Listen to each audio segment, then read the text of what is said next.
Hello, I am back once again after disappearing for 2 months. If you want to know why, it's a simple answer. My microphone broke. I might sound a little bit different. In the time that I've been gone, some things have occurred. Number one, the Hyper Tournament didn't go so well. Kratos did end up making it in, but unfortunately due to altercations that I'm not going to bring up because I don't fully know all the information, the tournament has been cancelled due to reasons. So Kratos will never get to have his fight. Besides that point, it turns out a YouTuber who goes by the name of Baku is hosting his own tournament, a royale, and yes, it's in the name. It's a battle royale.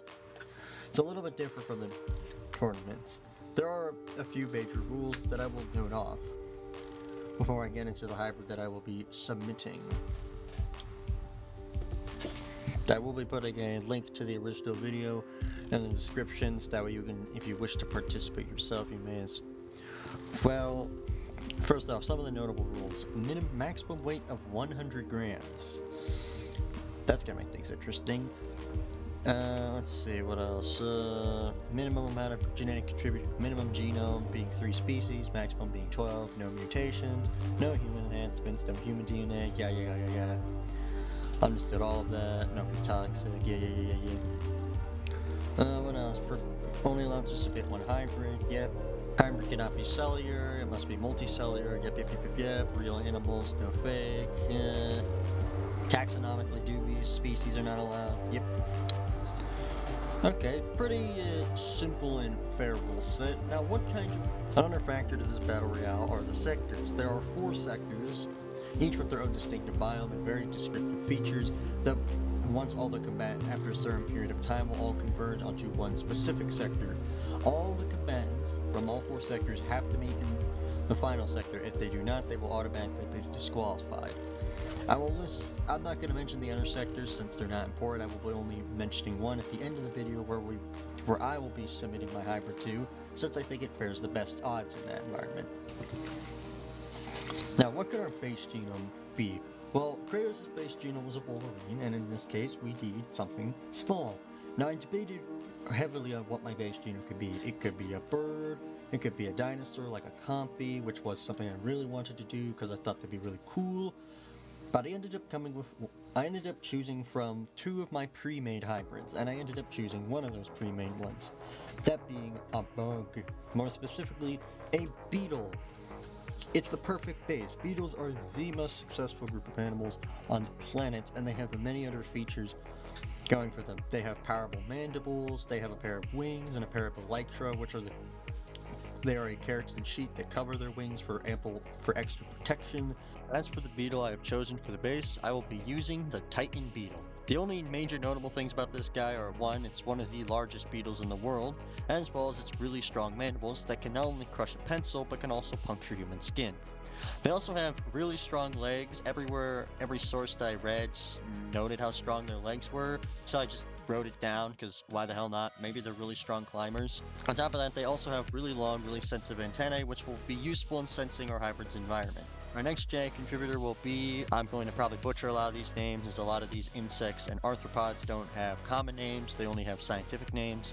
Megapornilus anthilus, hopefully I'm pronouncing that right. These guys are one of the largest species of ant in the world, but that's not why I'm using them. They only have one super notable thing that will come into play later, and that's the ability to secrete an antimicrobial gel from their mouth. This gel, as is in the name, it's an antimicrobial compound, which, similar to the stuff humans use, can disinfect wounds. This will come into play later, but for now it's important to keep a mental note of this, as this is essential for our hybrid's build and strategy.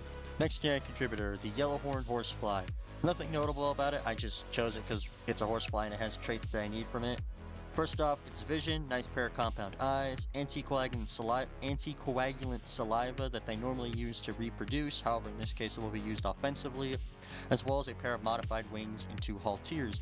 Halteres are what give flies their signature, really good at dodging and evading getting squished by humans. These jet little appendages are actually modified wings to help aid the flies in flying and precision flight. And since beetles only have 1 pair of wings, This will help make up for our beetles' clumsy flying, as despite beetles being so successful, they're not very graceful flyers as they only have one pair of wings. But the halteres will make up for this fact. Next up, the giant isopod. This guy adds a few things. 2 extra pair of limbs, aka their legs. I'll use one of these pairs of legs later, however, one of them will be turned into the halteres. This is because insects only have 6 legs and 4 pairs of wings. Beetles have modified one of their pairs of wings into elytra, and flies have modified one of them to halteres. With the extra pair of limbs provided by the isopod, this will give our hybrid 1 pair of elytra, 1 pair of wings, and 1 pair of halteres. Not only that, isopods also contribute their compound eyes, a depth for vision underwater. These will also come into play later, as well as the ability to molt half their exoskeleton at a time. This not only is less energy intensive than other types of molting, but it also means our hybrid won't run the risk of getting crushed by its exoskeleton. This also greatly extends our hybrid's lifespan, which will also come into play later. Next gen contributor, a diving beetle, specifically Diaries entrites abedi, not pronouncing that right at all. It's a diving beetle endemic to Europe, and it's notable for a few things. First of all, while researching these guys, apparently they have a really adept sense of smell and taste, which we'll be taking, as well as the ability to trap an air bubble under their elytra, and the ability to fuse dissolved oxygen from the water. The specific species that I'm using has actually been recorded surviving 6 weeks without any atmospheric oxygen. Henceforth why we're taking it, as this will allow our hybrid to basically just hide under the water and avoid most of the fights. At least most of them, not all of them. Next gen contributor, green crab. These guys only have 2 notable things. One, they have what's called erythine hanalin? I don't know how to pronounce it. Basically, they can tolerate a wide range of different salinities. Basically, they have freshwater and saltwater tolerance. In fact, this tolerance is so good that they're a global invasive species, greatly improving our hybrid's adaptability in any type of water, as well as multiple different kinds of climates. Next up, the velvet worm, specifically this subspecies native to New Zealand that I cannot pronounce. I chose it purely based off of its color, as I don't believe there are any major differences between any velvet worms. We'll be taking one thing from the velvet worm, and that's their orbital pedipalp. Basically, they've modified a pair of their front limbs into these little appendages that can shoot this glue-like slime. This glue-like slime, while wet and sticky at first, very quickly hardens and dries. In fact, this slime is so strong it can restrain beetles. Velvet worms are actually predatory, so they actually use this slime to restrain their prey before liquefying their insides and drinking them like a smoothie. They can also use this as a defensive method, which will be very useful for our hybrid. Next up, Psittacos thoraki, I don't know how to pronounce these, also known as the spitting spider. These guys have one super notable thing, and it's the ability to shoot silk from their abdomen in a zigzag-like pattern, which they use to trap prey. This will give our hybrid not only glue that it can spray from the front to restrain prey, but also silk it can spray from its abdomen that it can use to restrain prey. So basically, the plan is use the slime first because the slime dries quicker, before then using the silk. However, we're going to give this silk one small up, being Darwin's barking spider. This guy contributes 2 things. 1, 8 pairs of eyes, which will be modified and changed later, as well as much stronger silk, making our spitting spider's silk even stronger. And just to put into perspective, Darwin's barking spider silk is 2 times stronger than any other spider silk. In fact, this stuff is so strong, it's potentially a contender for the strongest biological material alongside goethite, which is a nice transition into that being the limpet that contributes 1 thing, goethite. Now, to any smart people in the crowd, you probably realize, hey, wait a second, this arthropod doesn't have any teeth. How are you going to put goethite onto it? Well, I'll get to that in a second, as we need 2 more genetic contributors to actually do that. The first piece to that puzzle is the coconut octopus. This guy gives us 3 things. 1, actual intelligence. Like, bugs are really stupid, so, a coconut octopus is just, big brain, it's pretty good. Plus, they're the only octopuses that have been known to use tools and stuff like that, like using a coconut as a travel-sized panic room. Plus, combine that with the giant isopod's longer lifespan, this means our hybrid will actually get to use its intelligence, as most cephalopods only live about a year, so they really don't get that long to develop, their mental gymnastics, whereas orcas can live as long as a human and can spend their whole lives refining their technique and stuff, as well as a closed circulatory system. This may not sound super notable, but considering that all bugs have an open circulatory system and all vertebrates have a closed, basically they have veins, arteries, all that stuff, this not only gives our hybrid great venom resistance because it basically segregates and sections off all the blood into different tubes and stuff, meaning when our hybrid gets injected with venom, it doesn't just instantly coagulate or instantly all pour out of it. This also provides much better stamina endurance because the blood is actually getting from where point A to point B in a timely manner, combining that with the copper-based blood. But it also allows us to use our final genetic contributor, which will allow us to have goethite all over the body.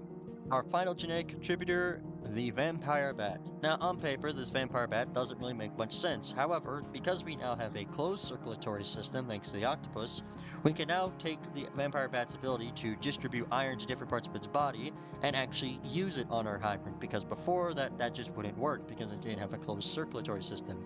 This now makes our hybrid's entire exoskeleton made out of goethite, and there isn't really a risk of iron poisoning because the exoskeleton is just dead organic matter. This not only gives our hybrid a massive boost in defense, but also the vampire bat provides a few other things. It also provides a much larger heart for pumping blood, which actually works quite well because, you know, octopuses have hearts and so do bugs. The vampire bat is also quite congruent with the genome, to a degree. It also has wings, it has a closed circulatory system just like the octopus, and it also has an anticoagulant saliva just like the horsefly, so it's actually pretty congruent with the genome, all things considered. And just to recap our hybrid's body plan slash limb count, we have 6 legs, 2 wings, 2 elytra, 2 halteres, 2 orbital pedipalps, the things that shoot slime from the velvet worm, 1 pair of eyes from the horsefly, 1 pair of eyes from the giant isopod, 1 pair of forward-facing eyes to give our hybrid binocular vision, thanks to Darwin's barking spider, and 1 pair of eyes facing sideways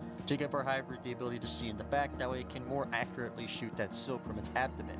I'm not sure if all these eyes would overwhelm our hybrid with a sensory overload or destroy its metabolism, but I mean, I really can't tell. I'm just kind of, trying what works here. I'm not an expert on making arthropod hybrids. I'm just doing whatever I think is cool and could theoretically work. Without further ado, I give you aspirin. Height 1.5 inches or 3.81 centimeters, length 8 inches or 20.32 centimeters, weight 0.1 kilograms or 100 grams, wingspan 11.3 inches or 28 centimeters. These measurements are literally just scaled up from the Titan beetle, as the maximum weight you're allowed in tournament is 100 grams, and ironically enough, the maximum weight for Titan beetles is 50 grams, so I just took their estimates and just tried to apply the square cube law and double them. I'm not sure if I was successful. Luckily, the rules did state there is some leeway with the measurements, so hopefully they're not too oversized, Baku. Now, as for her notable traits and her strategy, we'll start with the notable traits. First off, a nice powerful set of mandibles backed up by the Titan beetle and the isopod. I forgot to mention that in its section, all reinforced by goethite as well as the strong legs. We have a pair of wings with beetle wings, a nice pair of elytra for protecting those wings, and a pair of halteres to make our hybrid better at precise flying and making tight maneuvers. The anticoagulant saliva to make our opponents bleed out, courtesy of the horsefly, as well as baby from the vampire bat. Not sure if that would blend well together. We also have the velvet worm's ability to spray tons of slime, as well as the ability to spray silk from our abdomen to quickly restrain an opponent's crazy levels of regeneration thanks to the isopod's very efficient way of molting. We also have much better regeneration internally thanks to coconut octopus, such as the ability to regenerate damaged organs or blood vessels much faster, as well as the ability to tolerate multiple different types of salinity, such as fresh water or just salt water or brackish, and the ability to stay underwater for up to 6 weeks at a time. All of these combined should allow Aspirin to be an absolute tank, able to dish out some pretty good damage, but mostly to face tank most of her opponents and entrap them in silk and slime. That's for her strategy. Aspirin's way of winning is one, just through sheer endurance. Her regeneration will allow her to get pretty roughed up in a lot of these fights, but will also allow her to recover from these roughed up fights. And circling back to the Megapornelius anthilus, the ability to create that antimicrobial compound comes in handy, since if she isn't able to molt in time or needs time to build up the energy to molt, she can disinfect her open wounds. And if she ends up making a friend in the battle realm, she can do the same for them, maybe. That's if she makes a friend. There's no rules against that. As for her slime/silk strategy, the way this will work is, preferably if she's attacked from the front, she will fire the slime first, since this stuff dries much quicker. Then she will turn around because her target is Now, immobilized will make it more easy for her to aim with her spider silk. Even though she can see back there thanks to her eyes on the side of the head, she lacks the binocular vision that she has in the front, thus making it easier for her to aim. Once her target is wrapped up in this slimy, silky mess, there's a few things that can happen. One, they just suffocate to Yo, death, bro, as how did I if she get? covers Oh up my their nose and mouth, they won't be able to breathe. Or they get picked off by some other opponent, or she just finishes them off herself, whether that's multiple bites or just a few and lets them bleed out. Or hell, she could drag them back to her nest in their silky, slimy cocoon. But most of her strategy consists of staying underwater and minding her own business, building a nest with her spider silk and minding her own business, and simply picking off opponents wherever she gets the opportunity. She's mostly a omnivore who is on the defensive side of things, kind of just minding her own business. But yeah, this is Aspirin. I will be submitting her to Section D, as this is probably this section has had the least amount of submitted hybrids so far, and it seems to be the most chill and relaxed area, which works pretty well. She can build a little nest in one of the mangrove trees and just chill in the water, maybe eat some fish or kill whatever random hybrids are in the water and mind her own business. Anyway, that's my submission to Baku's Hybrid Battle Royale. I wish Aspirin the best of luck, and I hope to see you in the next video when I eventually post. I'm planning on posting more consistently. Hello, if you made it to the end of the video, thank you. You may click off. I will not feel offended. This is a message specifically for Zane Reborn, and if you're watching this, good. Now, Zane Reborn, I have nothing against you. I like your content, and I like your hybrid. However, what I do find very annoying is that you submitted a Huggy Wuggy hybrid to Sector D. Now, I would be completely fine with this until I realized you challenged your entire community to do this. And I am simply going to say this. I declare war on all of your Poppy Playtime hybrids. I don't care how many mommy long legs or dog days you send. I will take on all of them. I will rid this entire mangrove swamp of your frickin' Huggy Wuggies. And if you're wondering why I'm doing this, it's simply for the hell of it. I get very bloodthirsty when it comes to combat, and I thought, you know what, why not declare war with a sentient tennis ball?